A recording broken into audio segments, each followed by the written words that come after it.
Bookcase and Coffee presents Buzzing About Romance, a quick shot of romance. Hey everyone, welcome to Buzzing About Romance, a quick shot of romance. I am Becky, and joining me for this quick shot of romance is podcast contributor Jenni. Hi, Jenni. Hi, Becky.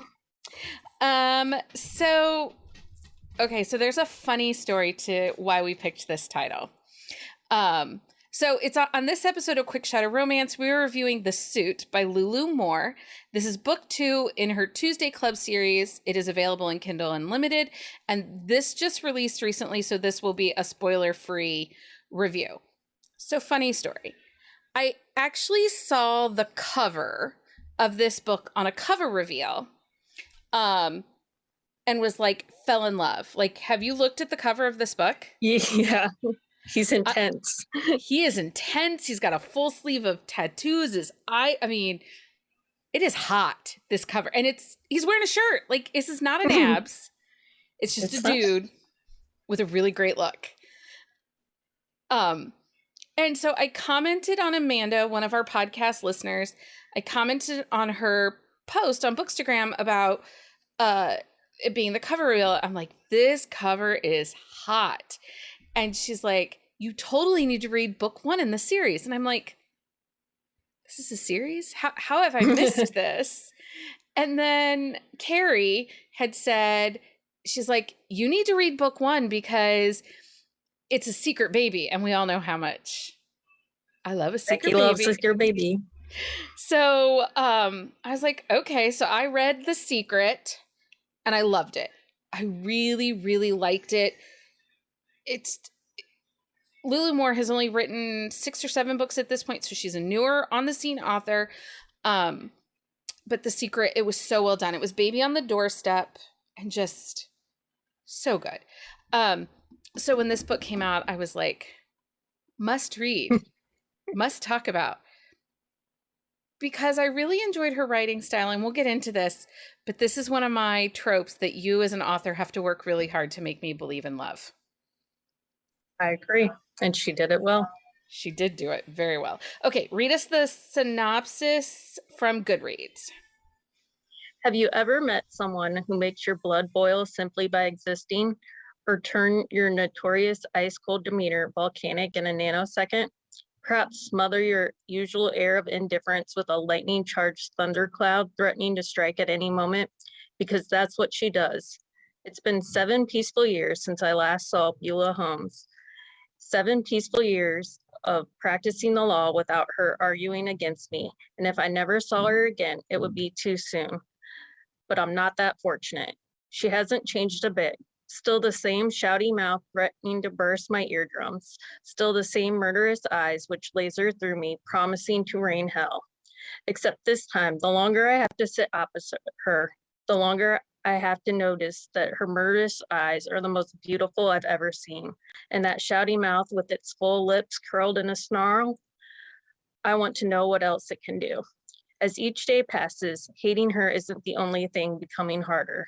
Beulah Holmes was my own personal devil until the day I realized she wasn't. And then I made it my mission to bring her back from hell.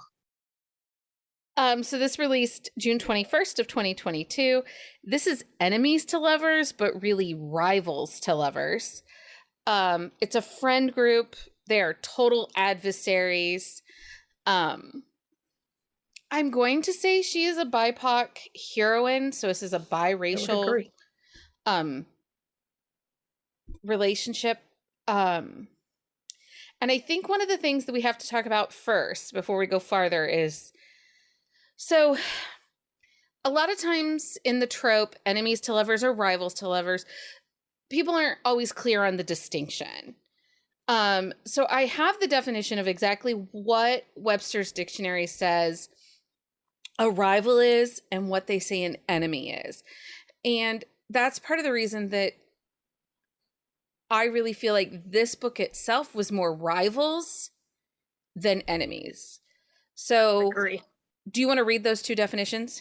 Yeah, a rival is a person or thing competing with another for the same objective or for superiority in the same field of activity. while an enemy is a person who's actively opposed or hostile to someone or something.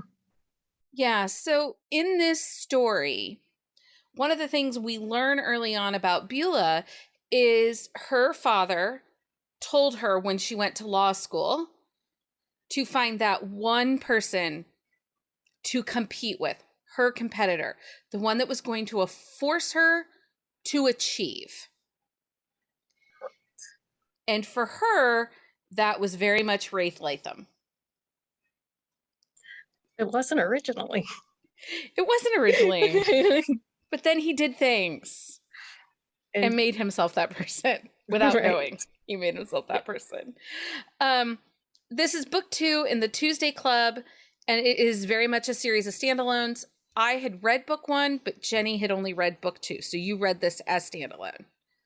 Correct. And it does stand well alone. I do think it would be beneficial to read book 1. Are you going to go back and read book 1? I will eventually. It's on the TBR. Let's not talk about the TBR. The put out percentage on this book is 28%, and when it pops often and with purpose. Yes. But it wasn't so overwhelmingly. Sometimes we talked about this recently, that when a book pops, relatively early in the story, sometimes the sex becomes regimented and monotonous, and like you're just skipping pages because I want the story. I've had that now. Right. They've done it. Let's move on. Yeah, I need the couple again. So can we get back to knowing who they are together? What's going to bring them together and keep them apart kind of thing. This was a well-balanced early popping. Yes. Yes, very much. So let's talk about Miss Beulah Holmes, because I found her to be a little bit of a quandary. I could see that. Yeah. Did you like her character? Okay, the first chapter, I was like, oh my gosh, if she's going to yell the whole time, I don't know if I'm going to like her. That's fair. That is. She was hostile. Yes. Hostile. But I think that she has a couple things going against her, and it's one of the things I really loved about this story. I recently came across a TikToker, a BIPOC TikToker on Book Talk, who was talking about how she was so sick of skin color being referred to as food. That's understandable. She's like, I'm not a piece of candy. I am not a latte. Can we find other ways to describe coloring? And this author gave, in describing Beulah, that it was, she wasn't creamy caramel or strong black coffee. She used the word warm brown skin, and I knew exactly the coloring, and her dark, curly, kinky hair. It just felt really respectful and really well done. Right, I would agree, because she has I think he describes them as a more of a yellow colored eye as well. So the descriptors she gave, you could envision her very easily. Yeah. And it felt respectful and beautiful. And I knew exactly who Beulah Holmes was. So we have a woman of color who is working for a very well-known law firm, but not always well-known for the right reasons. It's a very competitive law firm. Correct. It's what the right word would be. I don't know. Not everything they do is legal. Yeah, integrity is not their first priority. How about that? Yeah. So she is a woman of color working in a very competitive law firm that handles a variety of cases, and is notorious for not following all the rules. And for whatever reason, because of life circumstances, she is very career-driven, motivated to succeed. Right. She thinks that is the answer to life, is success. Yeah. At least at the beginning of this story. Yeah. And we get little glimpses into her background a little bit, but not a ton. Right. And I think some of that is she's unsure of her background completely. As you get in the story and learn how she grew up, she doesn't have a culture or anyone to draw that information from. Well, so and this I don't think is very spoilerish. She is adopted out of the foster care system after she has lost her brother to cancer. And because of that, her brother had been raising her, but they had been homeless, kind of living from moment to moment. She had some grand adventures with him. Right. And he wasn't much older than her. So they were kids. Yeah. They were very much kids living on the street, but there's this shadow about her mother. We do know that she's named Beulah after Beulah, Mississippi, because that happened to be the city that they were living in when her mother had her. But then I don't remember if mom had died or if just one day mom was gone. I don't know that it's ever very clear. I don't think it is. And so she's finally adopted after she's lost her brother. And the couple that takes her in, he is a judge. And she is a nurse. I don't remember. Anyway, she pushes that. So I think part of her being of, I am worthy to be your daughter. I am worthy to be here and be a part of your life, is this innate desire to continue to achieve. Right. And she's fascinated with the law and seeing her father practice law as a judge. But yeah, she wants to meet or exceed his standard. Yeah. Yeah. And so let's talk about Rafe. So we kind of know who Beulah is. We know that she and Rafe meet in college 7 years previous to when this book starts. They met in law school, and they were number 1 and number 2 through their entire law school career. Right. Which, yeah. Yeah. Much to everybody's entertainment. Yeah. Yes. Probably. So let's talk about Rafe Latham, because he is grown up in privilege. Right. I thought he was going to be your stereotypical rich kid, followed daddy into the business, but he's definitely making a name for himself. I was really surprised with what he was trying to achieve outside of his dad's law firm on his own. Yeah. As with family tradition, when he graduated law school, he went to work for his father's law firm. But he only was there for about 3 or 4 years, and then he spun off and created his own pro bono law firm that runs on foundation money, that takes the small and little cases. Right. And Rafe is also like a really good guy. Yes, I think his business speaks that, like, he's willing to give as much as he can to help others achieve what they're seeking to achieve. Yeah, and he has a real heart for family. Like, family is what defines him. Either the family of his friends, of Murray and Penn, or his actual family, because part of what brought him and Beulah face to face after 7 years is his mom has convinced him to take up a divorce case, because he's not a divorce attorney, but she needs a divorce lawyer who's smart, and his mom convinces him to take up her friend's divorce case, and Beulah is opposing counsel. And this divorce is a freaking mess. Mess. Like, right. Beulah doesn't even like her client, but she has been, she hasn't even met her client at the beginning, I think, like, yeah, or she's just in arguing for him. passing. Yeah. And he is a big corporate lawyer that has hired her law firm, and the carrot's been dangled in front of her. Get him the divorce settlement he wants, and she'll finally make partner. Right.